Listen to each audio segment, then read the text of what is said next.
काम करने वाले हैं उसमें अगर कोई देरी होती है तो उस विलंब का भी सरकार के द्वारा इस प्रावधान में ये प्रावधान किया गया है कि उसकी भरपाई की जाएगी। यानी कि जो भी देरी होगी, वेतन भुगतान साप्ताहिक होगा और देरी होने पर स्वतः ही मुआवजा भी दिया जाएगा। और इसमें किसान हितों की भी स्पष्ट रूप से सुरक्षा सुनिश्चित की गई है।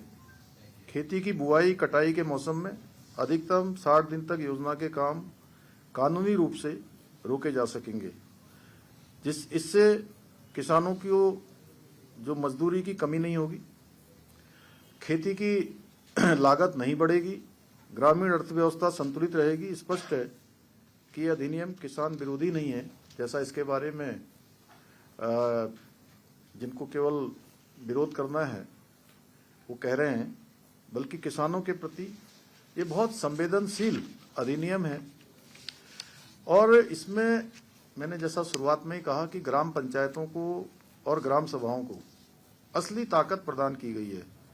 और इस योजना में कोई काम थोपे नहीं जाएंगे, बल्कि ग्राम सभा जो तय करेगी कि हमारे गांव में कौन से काम होने हैं, हमारी ग्राम पंचायत में किन योजनाओं पर धनराशि दी जानी है, उन्हीं योजनाओं के लिए धनराशि बनेगी। गांव की प्राथमिकताएं क्या होंगी, कौन से काम प्राथमिक होंगे, और ये सारी की सारी तय करने की जिम्मेदारी अब ग्राम सभाओं की होगी। कम से कम 50% कार्य सीधे अब ग्राम पंचायतों के स्तर पर कराए जा सकेंगे। जॉब कार्ड, पंजीकरण योजना निर्माण, सब ये ग्राम सभा के स्तर पर, स्थानीय स्तर पर तय किए जाएंगे।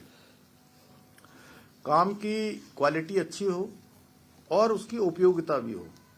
ये नहीं कि पहले के समय में कोई भी काम करवा दिया जा रहा है, बजट की खानापूर्ति की जा रही है, बजट खपाने के लिए केवल काम किया जा रहा है।